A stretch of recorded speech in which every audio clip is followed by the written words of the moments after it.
Maxwell-Boltzmann distribution law consider a system having n identical but distinguishable particles. In particles में कोई restriction नहीं है, कितने भी पार्टिकल किसी भी एनर्जी स्टेट में ऑक्यूपाई हो सकते हैं.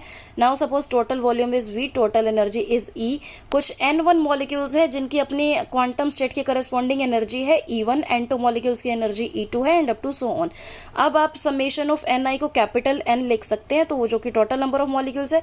कैपिटल E भी हम लिख सकते हैं, total energy of the system. Capital E क्या है? Summation of ni multiply EI. अब पॉसिबल अरेंजमेंट्स अपने को इन्हीं पार्टिकल्स का करना है, तो उसका फॉर्मूला हम कैसे लगाएंगे? कैपिटल N का फैक्टोरियल, टोटल मॉलिक्यूल्स का फैक्टोरियल डिवाइड बाय n1 का फैक्टोरियल, n2 का factorial, up to so on. अब n1 सेम है, n2 कुछ सेम मॉलिक्यूल्स हैं और बाकी के ये सेम मॉलिक्यूल्स हैं, उनका हमने फैक्टोरियल लिया है और ऊपर न्यूमरेटर में लिया है टोटल नंबर ऑफ मॉलिक्यूल्स का फैक्टोरियल. ये है थर्मोडायनामिक प्रोबेबिलिटी, इसको इक्वेशन 1 दे दिया. अब सिस्टम इक्विलिब्रियम में है, तो मोस्ट प्रोबेबल डिस्ट्रीब्यूशन के लिए ये थर्मोडायनामिक प्रोबेबिलिटी मतलब W मैक्सिमम होना चाहिए. मैक्सिमम होना चाहिए तो इसकी वैल्यू कांस्टेंट होनी चाहिए. कांस्टेंट होने के लिए d of natural log W 0 के बराबर आना चाहिए. तो हमने क्या किया, पहले नेचुरल लॉग W से नेचुरल लॉग W लेंगे. अब नेचुरल लॉग W निकाल के हम फिर उसका डिफरेंशिएशन लगाएंगे और डिफरेंशिएशन के बाद हम उसको फिर 0 के इक्वल पुट करेंगे. तो पहले इसी इक्वेशन का नेचुरल लॉग ले लो. नेचुरल लॉग लेके ये आया. अब यहाँ पर इस पे हमने क्या किया, स्टर्लिंग फॉर्मूला लगा दिया, इस पर भी और इस पर भी. स्टर्लिंग फॉर्मूला लगाने के बाद समेशन ऑफ ni को कैपिटल N के बराबर लिखा, ये कट गया. अब ये आ गया नेचुरल लॉग W. इसको हमने डिफरेंशिएशन कर दिया दोनों साइड से. इसी इक्वेशन 2 को डिफरेंशिएशन कर दिया दोनों साइड से, क्योंकि d of natural log W को 0 लेना है. तो डिफरेंशिएशन करने के बाद ये आ गया.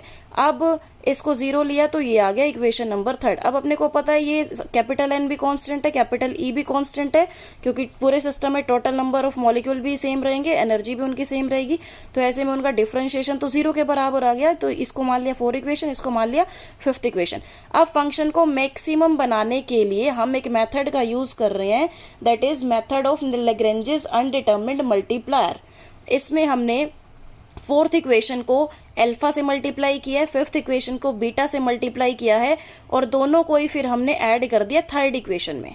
इसको अल्फा से मल्टीप्लाई किया, इसको बीटा से मल्टीप्लाई किया, फिर हमने ऐड कर दिया 3rd इक्वेशन में. तो ये टर्म आ चुकी है. अब अल्फा डैश और 1 ये फिर से एक कांस्टेंट है, इसको हमने एक नया कांस्टेंट अल्फा बोल दिया. अब यहाँ DNI की वैल्यू 0, इस पूरे टर्म को 0 बनाना है, तो DNI तो 0 नहीं हो सकता.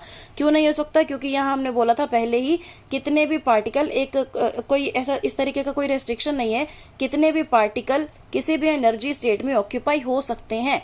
सो DNI नॉट इक्वल टू 0. अगर DNI 0 है तो फिर NI तो कांस्टेंट होगा. कांस्टेंट का मतलब रेस्ट्रिक्शन हो जाएगा कि इतने ही मॉलिक्यूल ऑक्यूपाई होने चाहिए. सो कोई रेस्ट्रिक्शन नहीं है, कितने मॉलिक्यूल किसी भी एनर्जी